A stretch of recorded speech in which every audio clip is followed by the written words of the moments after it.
إلى الله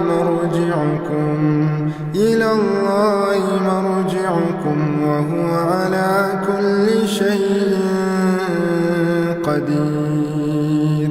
To Allah is your return, and He is most capable of everything.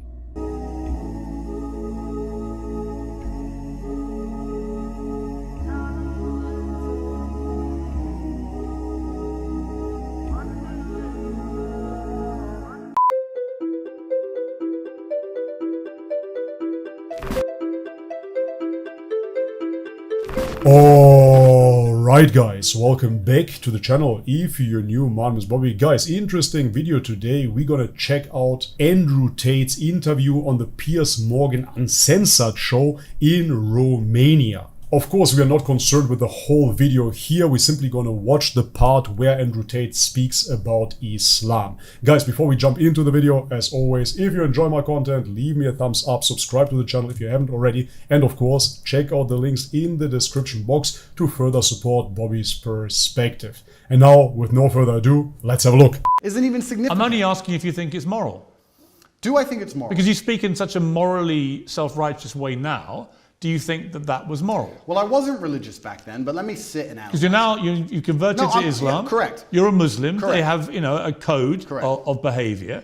Do you think that that fell short of that? I have to code? answer as a professional. And as a professional, I would say, judging by my current code, no, I do not think that women being naked on the internet is moral. However, there is... So you made money immorally. You can admit that.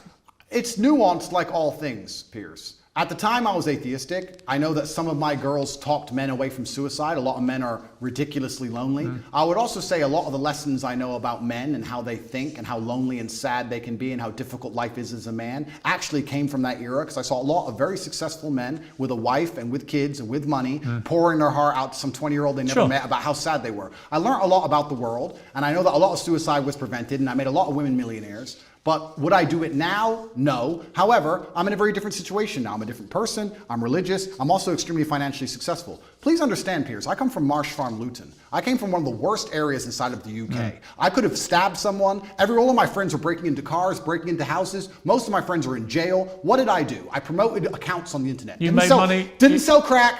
Didn't sell drugs, didn't rob anyone, didn't shoot anyone, and now, because I am successful, I'm going to be held to this moral standard by people who grew up in fancy homes with white picket fences and went to private schools. Well, no, actually... I am from Marsh Farm, Luton, and the biggest crime I committed was completely legally promoting internet profiles. Right. There are people around me who did far Actually, you're only going to be held for far less. No, you're only going to be held to the standard of the religion you've converted to, which you've already When you take the Shahada, all your former sins which you've are already erased. said would look at that as immoral. When you take the Shahada, all of your former sins are erased, and I actually encourage you to find the light and convert to Islam. Andrew Tate, thank you very much. Thank you, sir.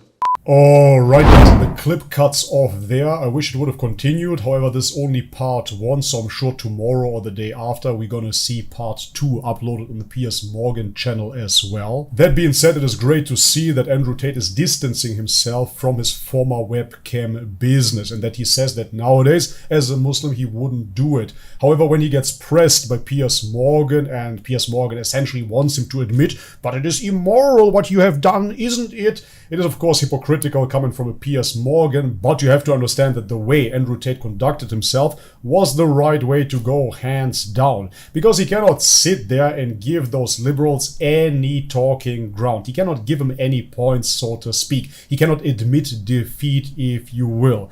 Andrew Tate understands. He wouldn't do this as a Muslim, and hence it is immoral. If it is haram, if Allah said it is haram, it is haram. There's nothing to talk about. However, he did it correct here, because he doesn't have to justify himself in front of Piers Morgan. As I said, Piers Morgan is not a saint himself, so why would now Andrew Tate sit there and say, yeah, you know what, Piers, actually, yes, it was immoral, I regret it, etc., etc.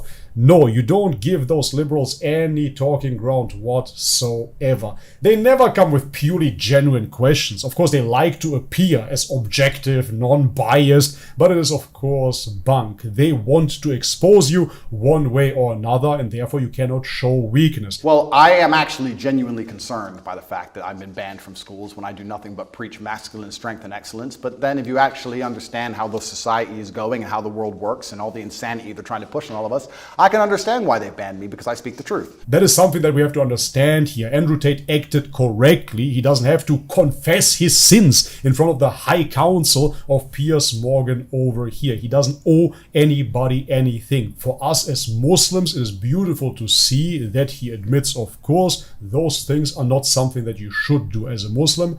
And moreover, in the end, he invites Piers Morgan to Islam. When you take the Shahada, all of your former sins are erased, and I actually encourage you to find the light and convert to Islam. This is in accordance with Islam. This is in accordance with the Sunnah. This is following the Prophet Muhammad sallallahu alaihi wasallam.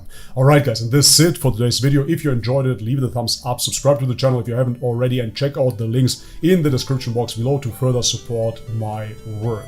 And as always, may God bless you all. Much love and peace. 1400 years ago in the Arabian Peninsula, there was a blind man named Abdullah ibn Abbas.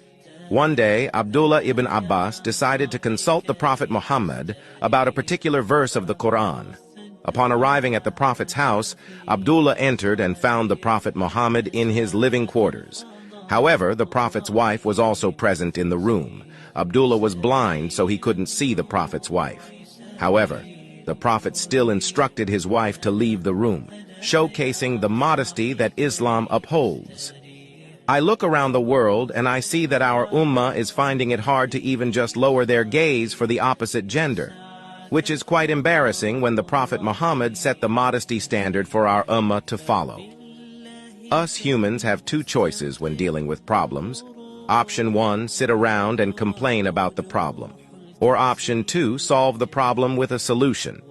You may be wondering, how do we solve this problem? The answer is education. Think about it this way. If you are unaware that the current habits you are doing are harmful, how can you change those habits? However, if you are constantly in contact with people who are informing you on the dangers of set habits, you then have the chance to change. That's why at Dawagram we are here to educate, inform, and connect our ummah on the world's first halal social media platform.